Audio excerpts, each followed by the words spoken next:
My name is Dr. Sheryl White-Scott, and I came to Stony Brook in 1980 as a first-year medical student and was there from 1980 to 1984. And currently, I'm a medical specialist for the New York State Office of People with Developmental Disabilities. When I got to Stony Brook, when I drove up, at that point, there was no hospital there.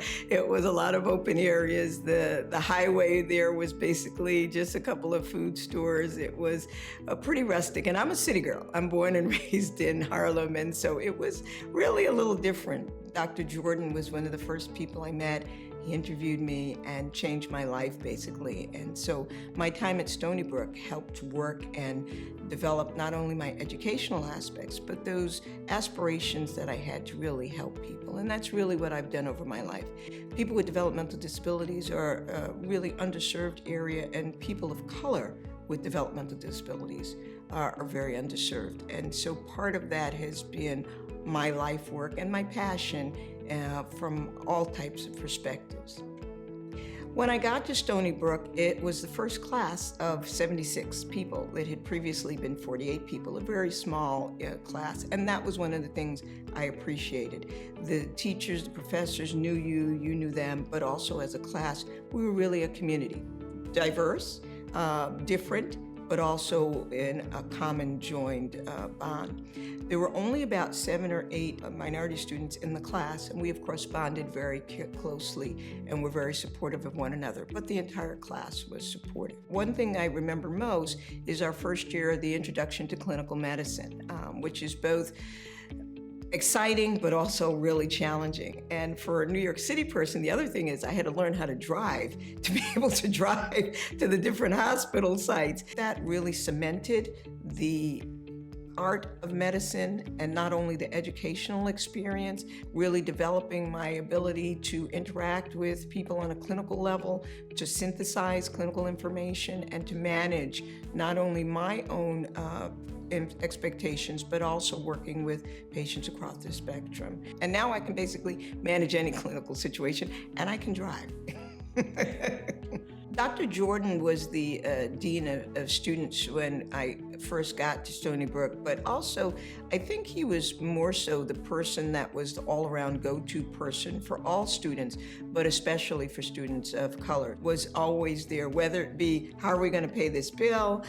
How are we going to get through this class? I can't take it anymore. But also being a person who could help you on all different levels. And I'm glad to support his scholarship to help other students, underrepresented minority students, come into the medical field. Some of the other mentors that I think from Stony Brook in particular, Dr. Dan Friedman was family medicine, one of our family medicine preceptors. He, to me, just embodied what an excellent physician was. He was quite an unassuming person, but he was so knowledgeable. He was so supportive. He really wanted to teach you and support you.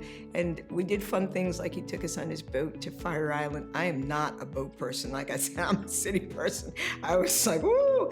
But just that extra step to take you out, to make sure you understand that as a person, you're in medicine, but you're also having to support all aspects of your life.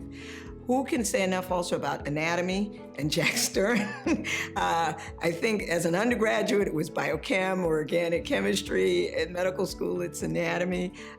It was a terrifying experience, but the information I learned, I still see him standing over my cadaver and pointing out things that I still use to this day. Like I was having some neck pain, and I can exactly understand the sternocleidomastoid muscle because I remember seeing it so finely dissected. So I think there was just a range of people and supports and just lifelong changing moments that helped to develop me into the person I am. I always wanted to do primary care, but I'm also an activist, and I'm also one that understood that healthcare was much larger than just giving medications or checking blood pressures and treating hypertension or diabetes. And so part of what I explored in my 3rd and 4th year clerkships is where could I best use my talents? But medicine always, for me, internal medicine in particular, gave me the intellectual challenges and stimulation, but also with an ability to impact that lies on a greater level. You have to learn to accept help and to give help.